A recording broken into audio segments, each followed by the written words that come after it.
इतिहास के पन्नों में कुछ नाम ऐसे दर्ज होते हैं जो वक्त गुजरने के बाद भी लोगों को प्रेरित करते रहते हैं। एक ऐसी ही शख्सियत थी नूर इनायत खान, जिनका नाम एक बार फिर चर्चा में है। प्रधानमंत्री नरेंद्र मोदी ने फ्रांस दौरे के दौरान पेरिस में भारतीय समुदाय को संबोधित करते हुए जब नूर इनायत खान का जिक्र किया तो लोगों के मन में एक सवाल उठने लगा, आखिर कौन थी नूर इनायत खान, जिनकी बहादुरी और बलिदान को आज भी दुनिया याद करती है। आज के इस वीडियो में हम इन्हीं तमाम सवालों पर बात करेंगे। नमस्कार, मैं नंदिनी सोनी और आप देख रहे हैं द हिंदी टॉक। दरअसल प्रधानमंत्री नरेंद्र मोदी ने फ्रांस में भारतीय प्रवासियों को संबोधित करते हुए भारत और फ्रांस के ऐतिहासिक रिश्तों का जिक्र किया। उन्होंने कहा कि फ्रांस में भारत के हर कोने से आए लोग रहते हैं और यही भारत की विविधता की सबसे बड़ी पहचान है। इसी दौरान उन्होंने भारतीय मूल की वीरांगना नूर इनायत खान को भी याद किया, जिन्होंने द्वितीय विश्व युद्ध के दौरान अद्भुत साहस और देशभक्ति का परिचय दिया था। पीएम मोदी के इस उल्लेख के बाद सोशल मीडिया पर नूर इनायत खान का नाम तेजी से ट्रेंड करने लगा। लोग जानना चाहते थे कि आखिर वे महिला कौन थी जिनकी बहादुरी का जिक्र प्रधानमंत्री ने अंतर्राष्ट्रीय मन से किया। दरअसल नूर इनायत खान सिर्फ एक नाम नहीं है, बल्कि साहस, त्याग और मानवता की मिसाल है।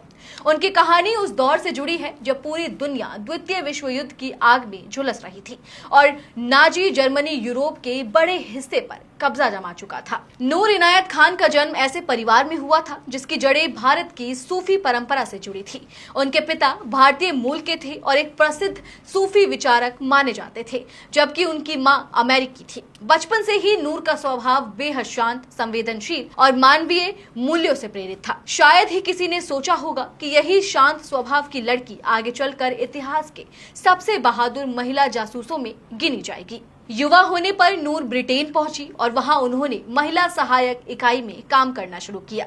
इसी दौरान द्वितीय विश्व युद्ध अपने चरम पर पहुंच चुका था। नाजी जर्मनी की बढ़ती ताकत को रोकने के लिए ब्रिटेन ने एक गुप्त संगठन बनाया जिसका नाम था स्पेशल ऑपरेशन एग्जीक्यूटिव यानी SOE। इस संगठन का मकसद दुश्मन के कब्जे वाले इलाके में गुप्त अभियान चलाना था। साल 1942 में ब्रिटिश सरकार ने एक महत्वपूर्ण फैसला लिया। तय किया गया कि इस मिशन में महिलाओं को भी शामिल किया जाएगा, क्योंकि महिलाओं पर शक कम होता था और वह दुश्मन के इलाकों में आसानी से काम कर सकती थी। इसी मिशन के लिए नूर इनायत खान का चयन हुआ। नूर की फ्रेंच भाषा पर शानदार पकड़ थी। इसके अलावा वह संचार तकनीक और कोडिंग की अच्छी जानकारी रखती थी। सबसे बड़ी बात यह थी कि उनके भीतर अन्याय और अत्याचार के खिलाफ गहरा विरोध था। यही वजह थी कि उन्होंने इस खतरनाक मिशन को स्वीकार किया। हालांकि शुरुआत में कुछ अधिकारियों को उनकी क्षमता पर संदेह था। कुछ प्रशिक्षकों का मानना था कि नूर का स्वभाव बहुत कोमल है और वह कठिन परिस्थितियों में जासूसी जैसे जोखिम भरे काम के लिए उपयुक्त नहीं है। प्रशिक्षण के दौरान उनकी शारीरिक क्षमता और हथियारों के इस्तेमाल को लेकर भी सवाल उठे, लेकिन नूर ने अपनी मेहनत और दृढ़ संकल्प से सभी शंकाओं को गलत साबित कर दिया। इंग्लैंड में उन्हें गुप्त कोड, वायरलेस संचार, हथियारों और खुफिया अभियानों की विशेष ट्रेनिंग दी गई। उनकी लगन और समर्पण को देखते हुए आखिरकार उन्हें मिशन के लिए हरी झंडी मिल गई। जून 1943 में नूर इनायत खान को फ्रांस भेजा गया। वे नाजी कब्जे वाले फ्रांस में काम करने वाली पहली महिला वायरलेस ऑपरेटर बनी। यह जिम्मेदारी बेहद खतरनाक थी, क्योंकि वायरलेस संदेशों के जरिए ही लंदन और फ्रांस में सक्रिय गुप्त नेटवर्क के बीच संपर्क बना रहता था। फ्रांस पहुंचने के कुछ ही दिनों बाद हालात और मुश्किल हो गए।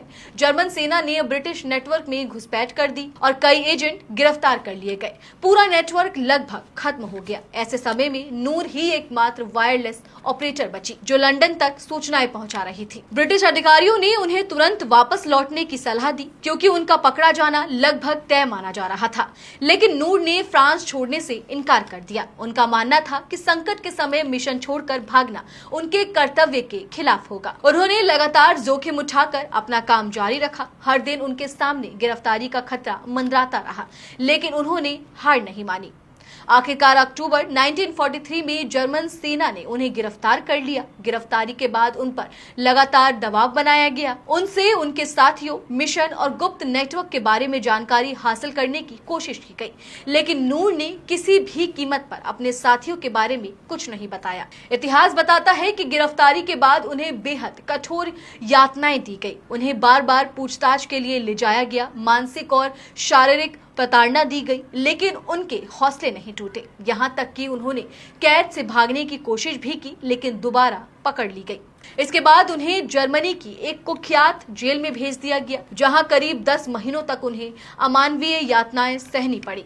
लेकिन अंत तक उन्होंने अपने मिशन और साथियों की जानकारी दुश्मनों को नहीं दी। सितंबर 1944 में उन्हें जर्मनी के एक कंसंट्रेशन कैंप में ले जाया गया। वहीं उन्हें गोली मार दी गई। कहा जाता है कि मौत से ठीक पहले उनके मुंह से जो आखिरी शब्द निकला वह था आजादी। उनकी शहादत ने पूरी दुनिया को झकझोर दिया। युद्ध समाप्त होने के बाद ब्रिटेन और फ्रांस दोनों देशों ने उनके साहस को सम्मान दिया। उन्हें मरणोपरांत कई वीरता पुरस्कारों से सम्मानित किया गया। आज भी उनके नाम पर स्मारक, स्कूल और संस्थान मौजूद है। उनकी जिंदगी पर किताबें लिखी गई, नाटक मंचित हुए और फिल्में भी बनाई गई। नूर इनायत खान की कहानी केवल एक जासूस की कहानी नहीं है, यह उस भारतीय मूल की महिला की कहानी है जिसने इंसानियत, स्वतंत्रता और न्याय के लिए अपना सब कुछ कुर्बान कर दिया। उनका जीवन इस बात का प्रमाण है कि बहादुरी किसी देश, धर्म या सीमा की मोहताज नहीं होती। यही वजह है कि जब प्रधानमंत्री नरेंद्र मोदी ने फ्रांस की धरती पर उनका जिक्र किया तो यह सिर्फ एक ऐतिहासिक नाम का उल्लेख नहीं था, बल्कि उस विरासत को सलाम था जिसने दुनिया को साहस, कर्तव्य और बलिदान का असली अर्थ सिखाया। आज भी नूर इनायत खान का नाम सुनते ही एक ऐसी बहादुर बेटी की तस्वीर सामने आती है जिसने अपने सिद्धांतों और अपने मिशन के लिए मौत को भी मुस्कुराकर स्वीकार कर लिया। चलिए फिलहाल इस वीडियो में इतना ही। आप इस पूरी खबर को लेकर क्या कुछ सोचते हैं, कमेंट सेक्शन में हमें अपनी राय जरूर दें। और अगर अभी तक आपने हमारे चैनल को सब्सक्राइब नहीं किया है तो तुरंत करें। इसके साथ ही हमें सोशल मीडिया प्लेटफॉर्म यानी कि फेसबुक, इंस्टा और एक्स पर फॉलो जरूर करें।